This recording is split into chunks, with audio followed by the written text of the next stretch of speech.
जय हिंद दोस्तों, मैं बलजीत कुमार एक बार फिर से आप सभी लोगों का आपके अपने YouTube channel maths by Baljeet Kumar पे हार्दिक स्वागत करता हूं। अगर आप हमारे इस YouTube चैनल पर नए हैं तो चैनल को लाइक, सब्सक्राइब और शेयर ज़रूर कर लीजिएगा, ठीक है। इससे पिछली क्लास में हम लोग पढ़ रहे थे अर्थमेटिक प्रोग्रेशन अर्थात समांतर श्रेणी के बेसिक कॉन्सेप्ट के बारे में, ठीक है। और पिछली क्लास में हम लोगों ने जहाँ तक पढ़ लिया था आज हम उससे क्या करेंगे, आगे पढ़ेंगे, ठीक है। और यहाँ पे हम लोग कुछ क्वेश्चंस को भी देखेंगे कैसे कैसे क्वेश्चंस आपके पूछे जाते हैं। तो कल हमने जो पढ़ा था Tn बराबर एक फार्मूला पढ़ा था a plus n minus n into d, ठीक है भाई। आप कहेंगे सर बिल्कुल पढ़ा था। अब देखिए, अगर फार्मूला याद है तो और अच्छी बात है, नहीं भी याद है तो भी अच्छी बात है, ठीक है। अब हम आपके सामने एक एग्जाम्पल लिखते हैं। एग्जाम्पल क्या लिखेंगे आराम समझिए। एक एपी हम लिखते हैं आपके सामने, ठीक है। 1 2 3 4 5 6 सो एंड सो इन्फिनाइट तक, ठीक है।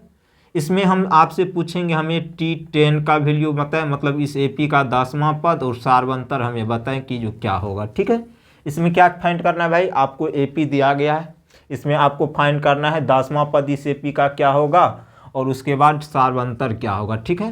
तो आराम से समझिएगा। एपी आपको क्या दिया गया है, एपी दिया गया है 1 2 3 4 5 6 सो एंड सो कहाँ तक भाई, इन्फिनाइट तक। और एक चीज़ आप लोग अच्छी तरह जानते हैं, एपी के प्रथम पद को हम लोग A1, दूसरे पद को A2 और तीसरे पद को A3 सो एंड सो इसी तरह हम लोग क्या करते हैं, आगे बढ़ते जाते हैं। मतलब पहले पद को A1 द्वारा, दूसरे पद को A2 द्वारा, तीसरे पद को A3, इसी तरह आगे प्रक्रिया चलती जाएगी, या T1 T2 T3 जो कहना है कह सकते हैं। और सार्वंतर बराबर हमने आपको सूत्र बताया था कि जो A2 माइनस क्या होगा A1 या A3 माइनस A2 कर दीजिए, बात एक ही होती है, क्योंकि एपी में दो पदों के बीच का अंतर हमेशा क्या होता है, समान होता है। तो दो में से एक यहाँ से घट जाएंगे तो कितने बचेंगे, एक। तो डी का वैल्यू कितना आ जाएगा, एक। तो पहला आंसर आपका आ गया। आप कहेंगे सर बिल्कुल आ गया। अब आपसे पूछा गया T10 मतलब 10वां पद का वैल्यू क्या होगा। तो अभी हमने आपको सूत्र बताया Tn बराबर तो a plus n minus n into d. अब यहाँ पे इसको कैसे बैठाएंगे, देखिए 10वां पद मतलब जो पद आपसे पूछा जाएगा वही n का वैल्यू होगा, तो मतलब n की जगह हम लोग रखेंगे 10, ठीक है भाई। a का वैल्यू या a1 कहते हैं तो a 1 हो जाएगा, फिर प्लस n की जगह कितना 10 माइनस 1 इंटू डी का वैल्यू कितना है भाई 1। तो यहाँ से निकालेंगे तो 1 प्लस 9 कितना हो जाएगा 10, ठीक है। ये तो हो गई बात फार्मूला की। फार्मूला से आंसर कितना आया 10। अगर मान के चलिए फार्मूला हमें नहीं आता है, अगर मुझे बेसिक कॉन्सेप्ट पता है तो उससे भी हम कर सकते थे। कैसे बताते हैं, और इससे पिछली क्लास में भी हमने आपको बताया था। जैसे आपको T10 निकालना है, क्या निकालना है T10। तो T10 में क्या करेंगे, सबसे पहले तो हम प्रथम पद को जोड़ेंगे, लेकिन 10वां पद पूछा गया है तो इससे एक कम लेंगे तो 9 हो जाएगा, इससे एक कम। और इसमें क्या करेंगे, डी से गुना करके जोड़ देंगे। तो ए का वैल्यू पता आपको 1 और 9, डी का वैल्यू कितना निकाला हमने 1, तो यहाँ से हो जाएगा 1 प्लस 9 कितना हो जाएगा 10, ठीक है। तो ये भी आपका आंसर हो गया, ये भी आंसर हो गया, मतलब दोनों जगह आंसर आपके क्या आ गए, सेम आ गए, ठीक है। तो यहाँ हमने क्या क्या निकालने के लिए सीखा, सार्वंतर निकालने के लिए सीखा। उसके बाद एपी का 10वां पद इसमें पूछा गया था तो 10वां पद भी हमने निकालने के लिए सीख लिया, ठीक है। अब थोड़ा सा हम एग्जाम्पल नेक्स्ट की तरफ बढ़ते हैं, ठीक है। धीरे धीरे करके चीज़ों को सीखना है, हड़बड़ाना नहीं है, हड़बड़ाएंगे तो गड़बड़ाएंगे, ठीक है। अब दूसरा एग्जाम्पल हम इस पे ले लेते हैं, आपको आराम से समझिएगा, ठीक है। एक और इस पे हम करा देते हैं, उसके बाद हम लोग क्या करेंगे, आगे करेंगे। जैसे एग्जाम्पल नंबर 2 की अगर मैं बात करूं, कौन सा भाई, एग्जाम्पल नंबर 2। एग्जाम्पल नंबर 2 ले लेते हैं, 2 4 6 8 10 सो एंड सो कहाँ तक, इन्फिनाइट तक, ठीक है। ये आपका क्या भाई एपी है, क्या है ये एपी सीक्वेंस है, ठीक है। इसमें आपसे पूछेगा क्या क्या, हम आपसे इसमें क्या क्या पूछने वाले हैं देखिएगा। हम कहेंगे T20 का वैल्यू बताइए, T58 का वैल्यू बताइए और T100 का वैल्यू बताइए। तीनों का वैल्यू आपसे मतलब निकालने के लिए पूछा जाएगा। और एक चीज़ और पूछा जाएगा डी का वैल्यू। डी का वैल्यू नहीं भी पूछेगा तो हम निकाल लेंगे, ठीक है। तो सबसे पहले देखेंगे एपी जो आपका दिया गया है, क्या दिया गया है, 2 4, 6, 8, 10 सो एंड सो इन्फिनाइट तक दिया गया है। आप कहेंगे सर बिल्कुल। तो इस हम लोग इसको क्या बोलते हैं, प्रथम पद, इसको क्या बोलते हैं, द्वितीय पद, और इसको बोलते हैं तृतीय पद। ठीक है, तो इसी तरह आगे चलती जाएगी प्रक्रिया। अब यहाँ से निकाल लेंगे डी बराबर क्या बताया था, A2 - A1, दोनों के बीच का डिफरेंस। चूँकि ये AP में है तो सभी जगह डिफरेंस क्या होंगी, समान होगी। तो A2 - A1 करेंगे तो 4 - 2 कितने हो जाएंगे आपके, 2 हो जाएंगे। तो डी का वैल्यू कितना आ गया भाई, 2 आ गया। ठीक है, एक चीज़ आप हमेशा ध्यान रखेंगे, यदि कोई अनुक्रम AP में है तो उसके बीच का डिफरेंस हमेशा क्या होगा, समान होगा। ठीक है, ये डी का वैल्यू आ गया। क्या क्वेश्चन में आपसे ये पूछा गया है, जी बिल्कुल नहीं। ठीक है, तो एक चीज़ ध्यान रखिएगा, अगर आपको फार्मूला नहीं भी याद है, Tn बराबर A + n - 1 × d होता है, तो पर भी हम इसको कर सकते हैं। कहिएगा सर कैसे, देखते जाइए। देखिए आपसे पहले पूछा गया T20 का वैल्यू, क्या पूछा गया भाई, T20 का वैल्यू। ठीक है, अगर याद है तो n के जगह 20 रख देंगे, a की जगह a का वैल्यू, d की जगह d का वैल्यू, ये से इससे तो आपका आंसर आ जाएगा। लेकिन इससे हम करते हैं अब बेसिक कॉन्सेप्ट से, तो a तो रहेगा ही भाई, मतलब प्रथम पद, फिर प्लस का चिन्ह होगा, 20 से 1 कम कीजिए, कितना हो जाएगा 19, और इसमें क्या कीजिए, d से गुना करके जोड़ दीजिए। तो a का वैल्यू कितना भाई, 2। ठीक है, a का वैल्यू कितना है, 2। उसके बाद 19 × डी का वैल्यू कितना निकला भाई, डी का वैल्यू हमने क्या निकाला है, 2। तो 2 इसमें गुना कर देंगे 2 से, तो 2 + 38 कितना हो जाएगा भाई, 40। तो मतलब इस AP का जो 20वां पद होगा क्या होगा भाई, 40 होगा। क्या होगा, 40 होगा। ठीक है, और उसी तरह आपसे पूछा है T58 का वैल्यू, तो T58 का वैल्यू पूछा गया है, आराम से समझिएगा। तो T58 का वैल्यू पूछा गया है, किसका वैल्यू पूछा गया भाई, T58 का वैल्यू पूछा गया है। तो यहाँ से देखेंगे A तो रहेगा, फिर प्लस, इससे 1 कम कीजिए, 58वां पद आपसे पूछा गया, तो इससे 1 कम कीजिए, 57 हो जाएगा। आप कहेंगे सर बिल्कुल, और इसमें आप क्या करिए, D से गुना कर दीजिए। तो A बोलिए चाहे A1 बोलिए, बात बराबर है। तो A का वैल्यू 2 है, फिर प्लस 57 गुना D का वैल्यू कितना है, 2, तो इससे गुना कर देंगे, तो 2 + 7 दूना 14, 5 दूना 10, 1 11, 114, मतलब ये कितना हो गया भाई, 116। ठीक है, उसी तरह T100 का अगर आपको निकालना होता तो क्या करते, तो T100 का निकालने के लिए A + 100 से 1 कम कीजिए, कितना होगा 99, उसमें D से क्या कीजिए, मल्टीप्लाई कीजिए। तो A का वैल्यू 2, फिर प्लस 99 इंटू कितना हो जाएगा 2, तो 2 + 9 दूना 18, 198, मतलब ये कितना हो जाएगा 200।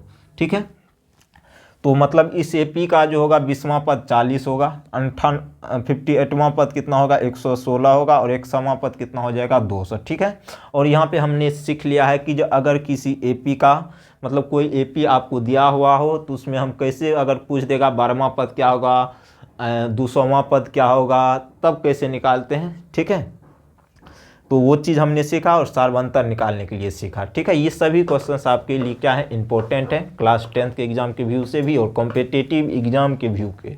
ठीक है, चूँकि क्लास 10th का ही चीज़ कॉम्पिटिटिव एग्जाम में हम लोग क्या करते हैं, पढ़ते हैं AP में, थोड़ा सा कुछ इधर उधर हो जाए तो ठीक है, नहीं तो कोई बात ही नहीं।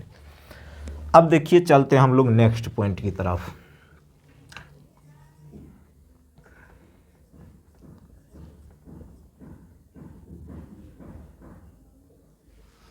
अब चलते हैं नेक्स्ट पॉइंट की तरफ।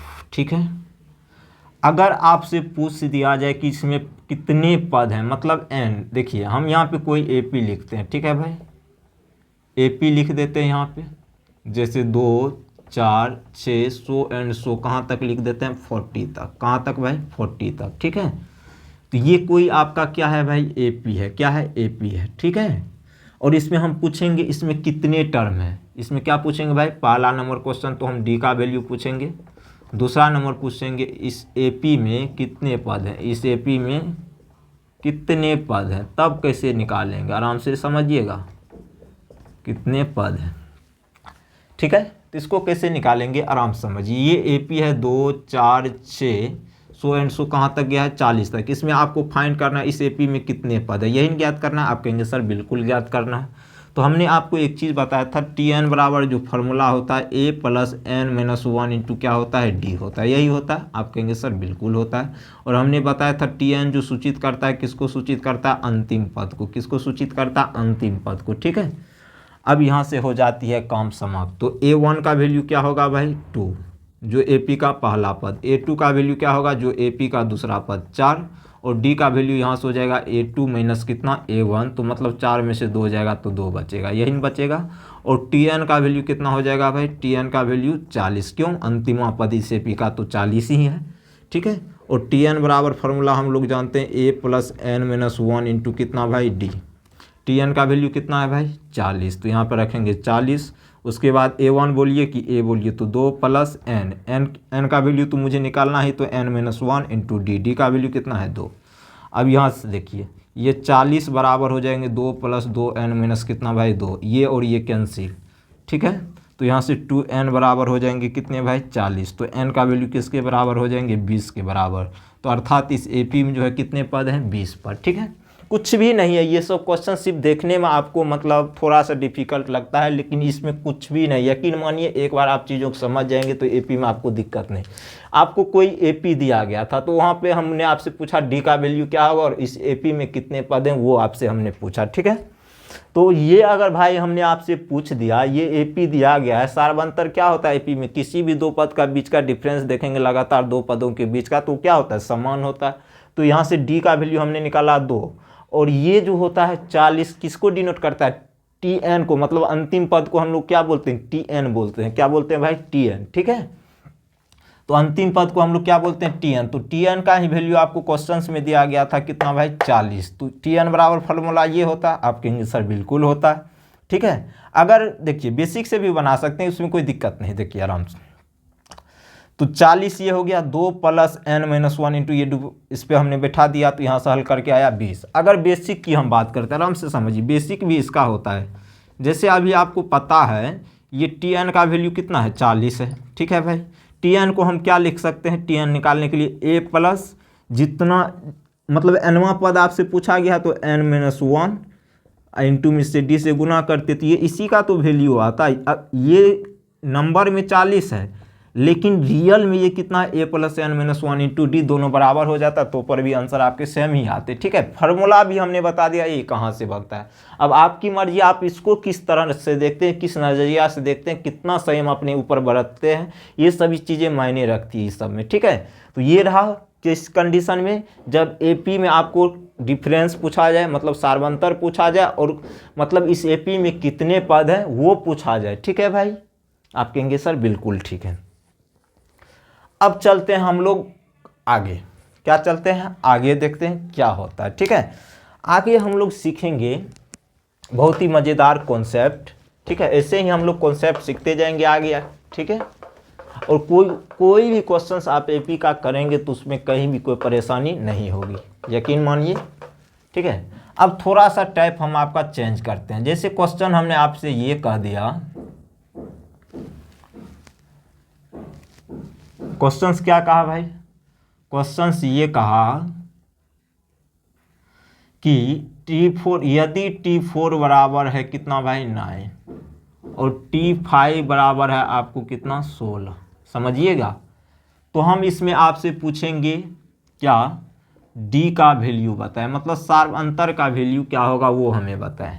तो क्या आप नहीं निकाल सकते हैं, D का भी वैल्यू पूछेंगे तथा इस AP का पहला पद हमें बताएं, मतलब पहला पद A, ठीक है। दो चीज़ हम आपसे पूछेंगे, तो इसको कैसे हल करेंगे, तो बहुत ही आसान बात है इसको हल करना, ठीक है। हमने क्या क्या पूछा, सार्वंतर क्या होगी और पहला पद क्या होगा, इन दोनों के बारे में आपसे पूछा है। तो T4 को हमने आपको एक चीज़ बताया था लिखने के लिए, क्या लिख सकते हैं A प्लस 4 से 1 कम 3, और इसमें क्या कीजिए D से गुना कर दीजिए, तो A प्लस 3D। उसी तरह T5 को हम लोग लिख सकते हैं A प्लस कितना भाई 4D, और ये इसी का वैल्यू क्वेश्चंस में दिया गया है 9 और इसका दिया गया है 16, यही दिया गया है। आप कहेंगे सर बिल्कुल, इसको मान लीजिए आप इक्वेशन 1 और इसको मान लीजिए इक्वेशन 2, ठीक है। हम क्या करते हैं, समीकरण 2 माइनस 1 कर देते हैं। समीकरण 2 माइनस 1 करने पर, समीकरण 2 माइनस 1 करने पर, तो समीकरण 2 माइनस 1 करेंगे तो 2 क्या है भाई A प्लस 4D, ठीक है। LHS वाला को LHS तरफ से घटाएंगे, A प्लस इधर से 3D, RHS वाला को RHS तरफ से 16 माइनस 9, तो ये हो जाएगा A plus 4D minus A minus 3D बराबर में 7। तो ये और ये तो कट जाएंगे, 4D में से 3D जाएंगे तो कितना बचेंगे D बराबर कितने हो गए 7। अब D का वैल्यू आपको पता चल चुका है तो आप A का वैल्यू आराम से निकाल सकते हैं। कहेंगे सर कैसे, तो समीकरण 1 या 2 जिसमें आपका मन करता है D का वैल्यू पुट कर दीजिए, A का वैल्यू आ जाएगा। तो हम समीकरण 1 में क्या करते हैं, समीकरण किस में भाई, 1 में D का मान रख देंगे। किसका मान, D का मान रखने पर। तो समीकरण 1 क्या है, A + 3D, यही ना है। आप कहेंगे सर बिल्कुल है, बराबर में ना है। तो A + D का वैल्यू हमने निकाला है कितना भाई 7 बराबर में 9, ठीक है। तो यहाँ से हो जाएगा कितना, A + 21 बराबर 9। तो A बराबर हो जाएगा 9 - 21। तो ये कितना हो जाएगा भाई, ये हो जाएगा 9 है ना। तो 9 में क्या जोड़ेंगे, तो 21 और 12 माइनस का 12, मतलब इस AP का जो पहला पद होगा क्या होगा भाई, -12 होगा, ठीक है। देखिए जिस फॉर्मेट में आपके क्वेश्चंस पूछे जाते हैं हमने उस सभी फॉर्मेट को यहाँ पे लेने का क्या क्या काम किया। पहले तो हमने सीरीज दे के बताया, उसके बाद हमने ले लिया अगर चौथा पद पाँचवा पद दिया रहे तब हम क्या करेंगे, ठीक है। अब चलते हैं इससे थोड़ा सा आगे, ठीक है, आराम से समझिएगा।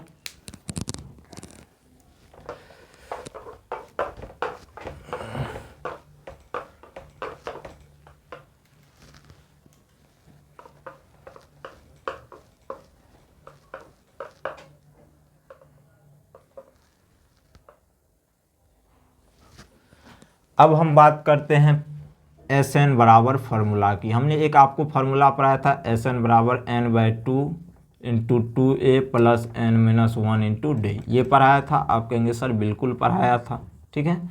और SN क्या होता है, n पदों के योगफल को ये क्या करता है, डिनोट करता है कि जो सीरीज में कितने पद हैं उस सभी पदों के योगफल को क्या करता है ये भाई, किसको डिनोट, n पदों के योगफल को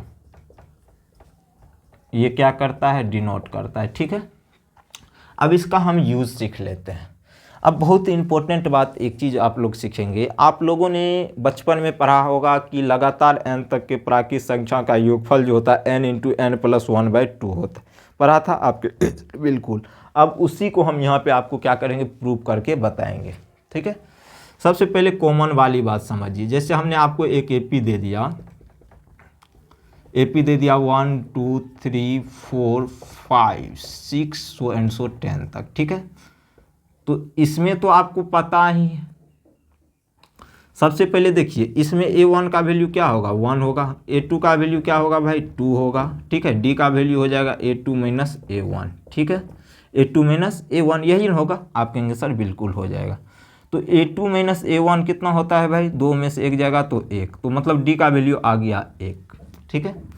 अब इस AP में n पदों का योगफल निकालने के लिए सबसे पहले आपको ये ज्ञात होना चाहिए कि इस AP में कितने पद है। यहाँ तो छोटा सा वाला है तो आपको देख के पता चल रहा है कि 10 तक गया है तो 10 ही पद होंगे, तो n का वैल्यू हो जाएगा 10, ठीक है। आगे ये भी बताएंगे अगर आपको मतलब बड़ा वैल्यू दे दिया जाए तब आप कैसे काउंट करेंगे, वो भी हम आपको बताएंगे, टेंशन नहीं लेना, ठीक है। तो n का वैल्यू 10, तो मतलब 10 पदों का योगफल आपसे पूछा गया है।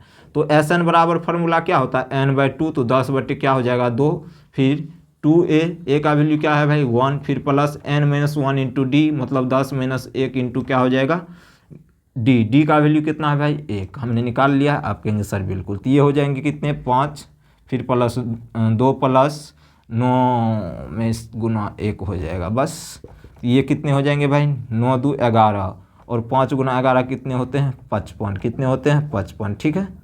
तो ये इसके क्या हो जाएंगे, आंसर हो जाएंगे इस AP के 10 पदों का योगफल, ठीक है। आराम से देखिए, आप जानते हैं ना लगातार n तक की प्राकृत संख्या का जो योगफल होता है क्या होता है, n × n + 1/2, और n यहाँ पे क्या होता है भाई अंतिमा पद, क्या होता है भाई अंतिमा पद, यही होता है। आप कहेंगे सर बिल्कुल, तो अंतिम पद 10, फिर 10 + 1 बट्टे में हो जाएगा 2, तो यहाँ से भी हो जाएंगे 5 × 11 कितना 55, ठीक है।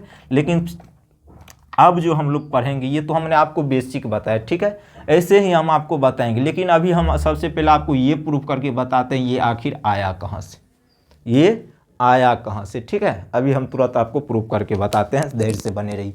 इसी में हम लोग सभी कुछ सीख लेंगे। लगातार सम संख्या का योगफल क्या होता है। एक चीज़ आप लोग ध्यान रखेंगे, अगर एपी के आपको n पदों का योगफल ज्ञात करना है तो सबसे पहले उस एपी में कितने पद हैं ये आपको ज्ञात होना चाहिए, उसके बाद ही आप फाइंड कर पाएंगे। ठीक है, अब जो हम लोग सीखने वाले बहुत ही मज़ेदार कॉन्सेप्ट सीखने वाले हैं। ठीक है, लगातार n तक के प्राकृत संख्या का योगफल, लगातार n तक के प्राकृत संख्या का जो योगफल होता है क्या होता है भाई, योग जो होता है क्या होता है n इंटू एन प्लस 1/2। अगर आप सभी चाहते हैं कि ये कैसे आया तो जो चीज़ अभी हम यहाँ पे आपको जो भी कॉन्सेप्ट बताएंगे उसको थोड़ा सा ध्यान से समझिएगा, है कुछ भी नहीं। ठीक है, और इस एपी की मदद से हम लोग बहुत सारे क्वेश्चंस को हल कर सकते हैं। ठीक है, और अगर आप यहाँ पे इसका कॉन्सेप्ट सीख गए तो यकीन मानिए आज के बाद आपको फार्मूला याद करने की कोई ज़रूरत नहीं होगी। ठीक है, अब देखते हैं कैसे आया। तो आप लोग अच्छी तरह जानते हैं लगातार n तक प्राकृत संख्या 1 से स्टार्ट होती है, 2 होती है, 3 होती है, 4 होती है, 5 होती है। चूँकि योग पूछा गया तो बीच में चिन्ह देंगे प्लस का। ठीक है भाई, 6 plus 7 plus 8 plus so and so कहाँ तक जाएगी भाई n तक। यहाँ तक हमें नहीं पता इस एपी में कितने पद है, तो n तक गया तो n पद होगा। ठीक है भाई, लगातार है तो n ही पद होंगे अगर n तक गया है तो जाहिर सी बात है। अब देखिए इसको करेंगे कैसे, तो हम जानते हैं ये जो आपका क्या है भाई एपी है, तो यहाँ से देखिए a1 बराबर कितना हो जाएगा 1, a2 बराबर हो जाएगा कितना 2। यहाँ से अगर हम d का वैल्यू निकालें, देखिए लगातार प्राकृत संख्या है तो किसी मतलब लगातार दो पदों के बीच का डिफरेंस तो एक ही होगा। अगर डिफरेंस एक है तो ये एपी में ही होगा, तो डिफरेंस यहाँ से कितने हो जाएंगे 1 हो जाएंगे। ठीक है, अब आपको पता है इस एपी में जो पद है कितने हैं भाई n है, तो n की जगह तो n ही लिखेंगे। आप कहेंगे सर बिल्कुल, तो Sn बराबर जो फार्मूला होता है n/2 into 2a plus n-1 into D, यही होता है। आप कहेंगे सर बिल्कुल।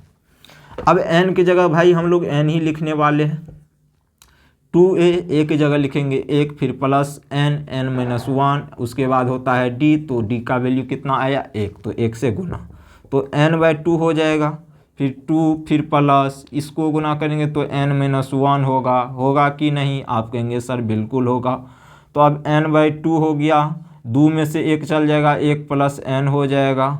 ठीक है, अब 1 प्लस n इधर बच गया भाई, और इधर बचा क्या n/2। अब इसको गुना करेंगे तो नहीं होगा n इंटू एन प्लस 1/2। आप कहेंगे सर बिल्कुल होगा, और हम लोग जानते हैं लगातार n तक के प्राकृत संख्या का जो योगफल होता है n इंटू एन प्लस 1/2 ही होता है।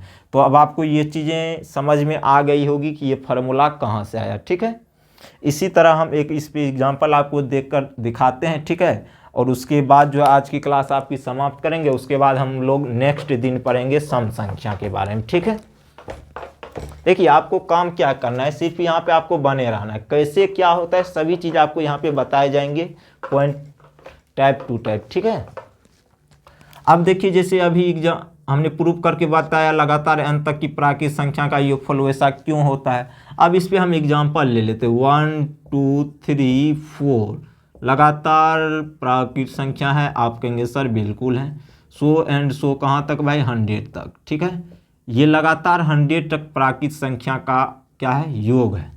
अब क्या होगा इसका योग हमें नहीं पता, हमें यही तो निकालना है, तो हम एपी की मदद से डायरेक्ट निकाल सकते हैं। कहिएगा कैसे, ये लगातार प्राकृत संख्या कहाँ तक गई है 100 तक। आपसे पूछा गया है 1 से लेकर 100 तक के प्राकृत संख्या का योग क्या होगा, तो a1 बराबर हो जाएगा 1, a2 बराबर हो जाएगा 2। ठीक है भाई, चूंकि प्राकृत संख्या है तो लगातार दो पदों के बीच का डिफरेंस सेम ही होगा, तो वही तो आपका क्या कहलाता है डी कहलाता है। तो 2 में से 1 घटा देंगे तो 1 हो जाएगा कॉमन डिफरेंस। ठीक है, मतलब सार्वंतर, चाहे 4 में से 3 घटाएंगे तो 1। अब आपसे पूछा गया 100 पदों का, मतलब 100 पद 1 से 100 तक कहा तो मतलब n बराबर कितना हो जाएगा 100 पद होगा इस एपी में। ठीक है, तो n/2 मतलब 100 बाय क्या हो जाएगा 2। ठीक है, 2a तो a का वैल्यू 1, फिर प्लस n मतलब 100 माइनस 1 इंटू क्या हो जाएगा d का वैल्यू भी 1, तो ये हो जाएंगे 50। यहाँ से हो जाएंगे 2 प्लस 99 इंटू 1, यही ना होंगे। आप कहेंगे सर बिल्कुल होंगे, तो 50 9 दूना 18 मतलब 9 है कितना हुआ 18 नहीं होगा, तो 9 2 11 9 2 11 ठीक तो है, 9 2 11 9 1 10, तो 101 गुना 50 करेंगे तो 50 50 आंसर हो जाएंगे आपके। ठीक है, आप चाहे फार्मूला का यूज करके भी निकाल सकते हैं, निकालने का है तो। ठीक है, तो फिलहाल आज जो है हम आपका क्लास यहीं तक रखते हैं। ठीक है, और आपको आज ये भी पता चल गया होगा क्या इसकी कॉन्सेप्ट होती है लगातार n तक के प्राकृत संख्या का योगफल का जो फार्मूला होता है। ठीक है, अगर आप कॉन्सेप्ट के तहत चीज़ों को समझ जाएंगे तो आपको फार्मूला याद करने की ज़रूरत ही नहीं पड़ेगी। ठीक है, देखिए फार्मूला में आप कहीं कहीं फंसते हैं, जैसे हम आपसे कह देंगे 10 से लेकर 20 तक का निकालिए, 10 से लेकर 20 तक का, लेकिन आप तो जानते हैं लगातार n तक के प्राकृत संख्या का योगफल है। लगातार 1 से डायरेक्ट रहता तब तो ठीक है, लेकिन उस कंडीशन क्या होता है 10 से 20 कहेंगे तो आपको 1 से लेकर के 9 तक के योगफल को उसमें से क्या करना पड़ेगा, घटाना पड़ेगा। अगर आप एपी का यूज करेंगे, किसका यूज करेंगे, एपी का यूज करेंगे, तो आप डायरेक्ट एक लेन में निकाल सकते हैं उसका। ठीक है, तो ऐसे क्वेश्चंस को हम लोग कल देखेंगे, आज हम इतना ही रखते हैं। अगर आज की क्लास आपको पसंद आए तो चैनल को सब्सक्राइब जरूर कर लीजिएगा ताकि हमारे वीडियो का नोटिफिकेशन आप तक सबसे पहले पहुंच सके। तो आज के लिए इतना ही। जय हिंद, जय Bharat, bye bye, take care.